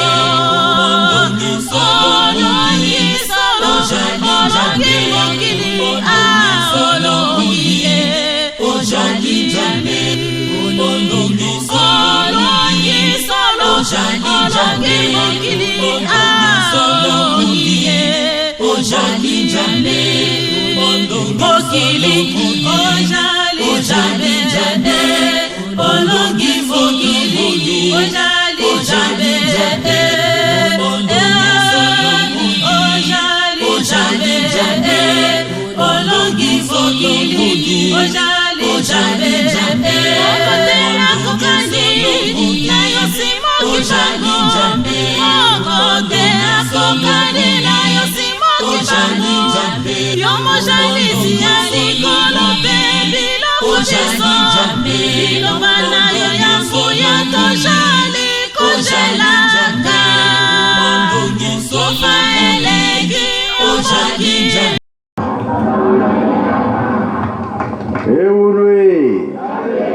Yangalala.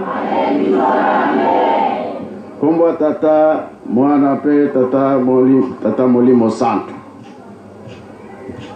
Tozana esengo mingi. Topesi merci bandeko bautaki Congo Brazzaville. Pesi pe merci bandeko na biso ya Europe ya Saint-Denis. Pesi pe merci na biso bato uti Kintu yepele. Pesi merci bandeko bauti na ba Congo bisika nyonso. C'est vrai ezali pasi toye na mutuka kasi nzela mabe pasi tondimi toye na makolo pasi na makolo me tondimi koya na mbanza nsanda eza na ntina tokozonga bakutuna mbanza nsanda alobi nini mbanza nsanda alobi boye mikoleko ya banzembo ya mawa ekozala lisusu te mikoleko ya bato kaka kosepela na kosepela po nzambe esi akanisila biso banda kala koya tata molimo santo tata Simo Kimbangu Kiangani ezali mpona kokokisa makambo oyo nzambe apesaki biso oyoki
likambo oyo na 1921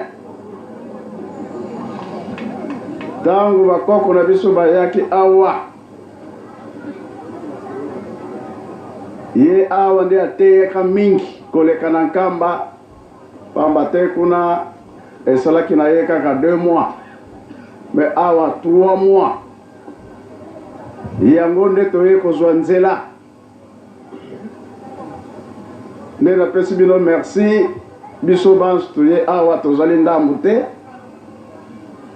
oyo bazali na bilaka presque tozali awa Angola, Brazzaville, RDC, bilaka wana tozana yango elakisi nini biso nde tokosimba poids ya mokili mobimba lobi tolobaki toye koteka te toye kosomba te me toye na ntina likambo na ye mabomba mazali mingi totangaki baplace ebele oyo ezali ke oyo ye atikaki toza nango awa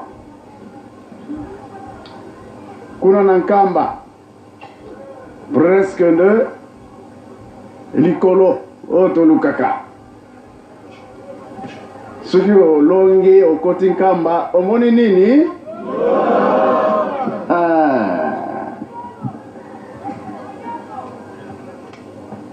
nga nalobi ke ye kokokisa bilaka bakoko bamoni pasi bapapa bafongoli nzela lingomba ebimi batongi yango ebongo biso pasi ni esu tokomona pasi ezali eloko biso tozosenga tosala makasi tokoma na point oyo ezali ke kolela ekozala lisusu te banzembo ya mawa ekozala lisusu te kaka bisengo eza boye te eske tozalaka na pasi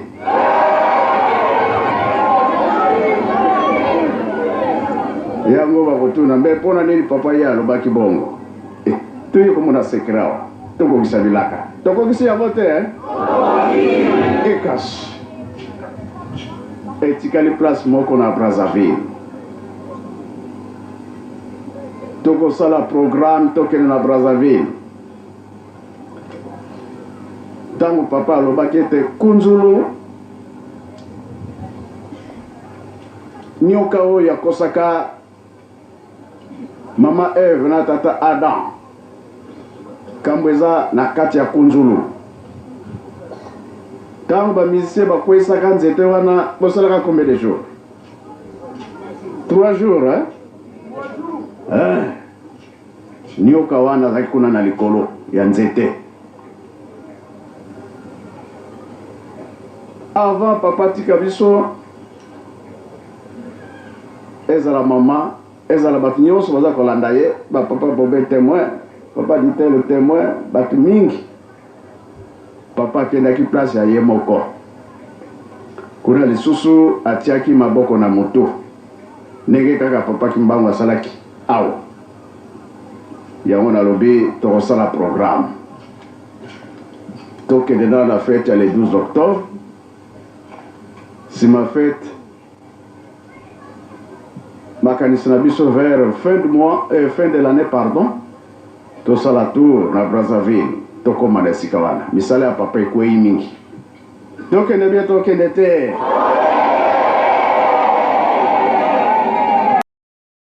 tosali awa tosengela yango bolimbisi papa aregretaki mingi abi tata na ngai pasi oyo namoni eza ya pamba moi na ngai butu na ngai mpona koteya kobimisa bato na pasi esika tata olobi nini ye alobi ekosalama kaka ndenge wana yango toza komona kokabwana ekoti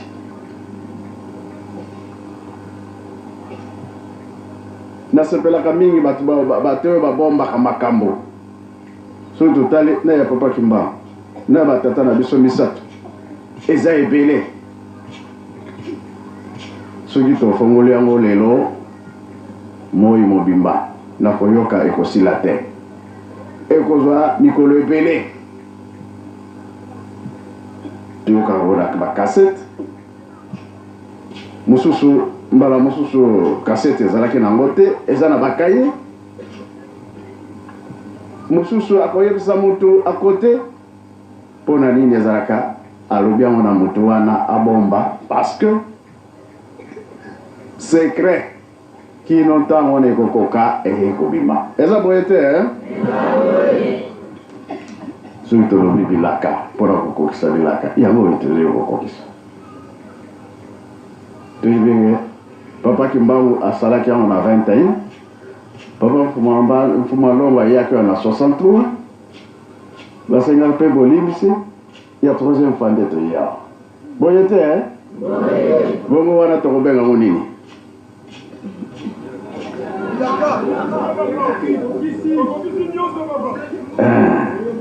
yango nalobi mbanza nsanda alobi likolo koya nzembo ya mawa ekozala lisusu te yango toyeli awa mawa wana esila eza boye te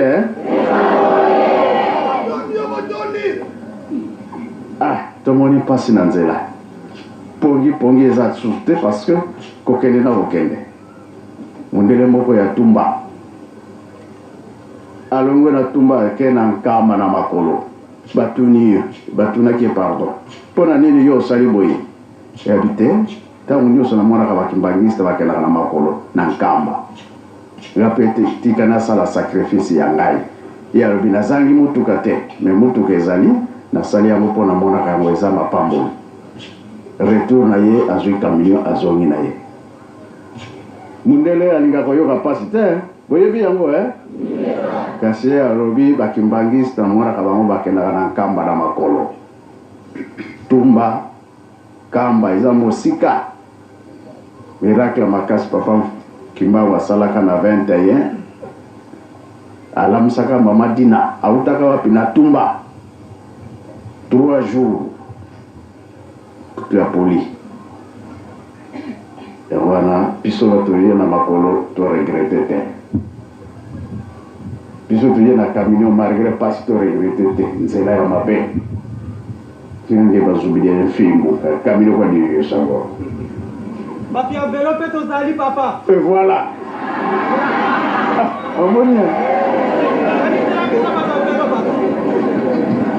Oui, dit qu'on est venu à campasse. Oui, vous pédale. Ça vaut tout côté de là. Réwa qu'elle à l'aise, non.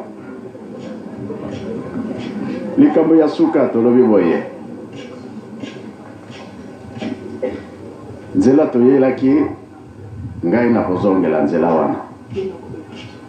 Pambate nzela wana yango ekomemanga te na kisantre tokenkamba nzela oyo baza koloba ya banza tungwa makambo ya problème ya pont eza wana moye tokende sino tokobebisa essence komona oke wana ozongi lisusu essence ekei me bato oyo bakende kini amonaki bavoiture ekotaki awa lobi natunaki bango toyelaki nzela zongo peut-être wana nde kozala rapide boke kobima na Sonabata zongo te na Sonabata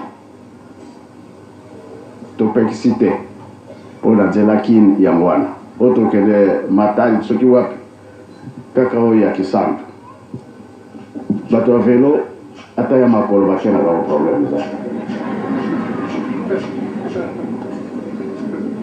toyokani oyo bachauffeur bakomi na difficulté tokozongela nzela nini tolobi problème ezali te oyebi nzela ya malamu problème ezali te kasi nde tokomisa bato na kimia yango naza kolinga totambola na moi po koya toyaki todindaki mingi todinda wana ezwaki biso temps me nzela soki eza bien problème ezali te suffit tokoma na kini toyokani programme ezali boye na kenkamba nsima nkamba tolobaki likambo ya télévision tokosalela yango makasi yango toye kokundela awa Kamunion so ba discours oye salaki papa Kimbangu oye salaki papa Mkumandongo il faut les cas na télévision na radio toko sala bien toko sala te toko pesa bien toko pesa te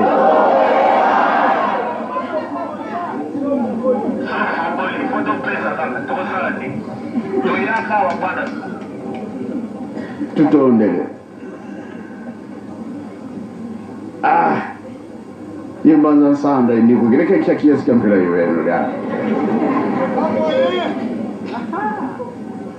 toyo kotala awa tokino kotana Brazzaville nzambe akopesa biso makasi kote moko eza kotikala boyebi yango Angola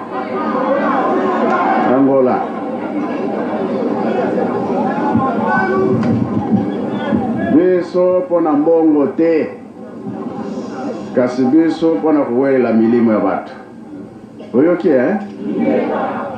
kaka muke otozwaka ya nsinzani yango tosalela programme bakambo ntango mosusu ezangeli nango me tokosala nini tata soki alobi kaka wana yango wana sikawa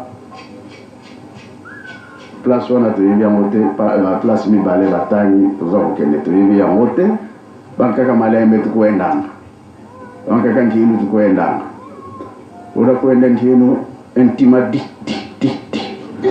oyengira nwine na kwa kumuntu sako ya wana ya mukenza mba pesibiso yango wana tosilisi na komisa tata mwana pe tata mwalimu sana amen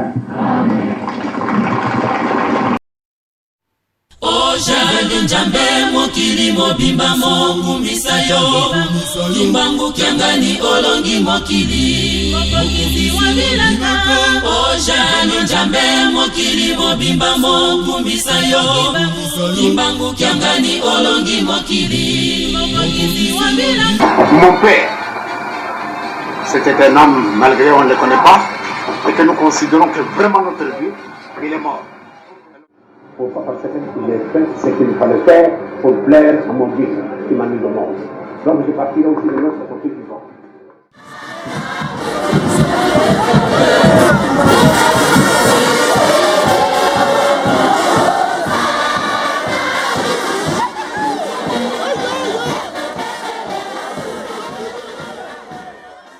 Ndenge yezo lubiraki ya solo sokoto lani ndenge wana ndenge yezo lubakete tolu kadiboso konjimba likolo nazo makopesa manabiso pano bobo kabo konjimba ngo mozala na boliro mozala bana na medeko mozala bana na misala makonde sumisa to bapesi isu yangani ndeko komisa misu batu minene sokoto zangi esika wana tolinga te pasi na biso fusilate tokotika na kaka bele na pasi na biso boye Ojali njambe mokili mobimba mongu misayo Imbangu kiangani olongi mokili Ojali njambe mokili mobimba mongu misayo Imbangu kiangani olongi mokili Liloba na yo ekoki koleka te sino kosalema Solo ojali njambe kati na bato Liloba na yo ekoki koleka te sino kosalema Solo ojali njambe kati na bato Ojali njambe mokili mobimba mongu misayo Imbangu kiangani olongi mokili Ojali njambe mokili mobimba mongu misayo Imbangu kiangani olongi mokili Liloba na yo ekoki koleka te sino kosalema Solo ojali njambe kati na bato Liloba na yo ekoki koleka te sino kosalema Solo ojali njambe kati na bato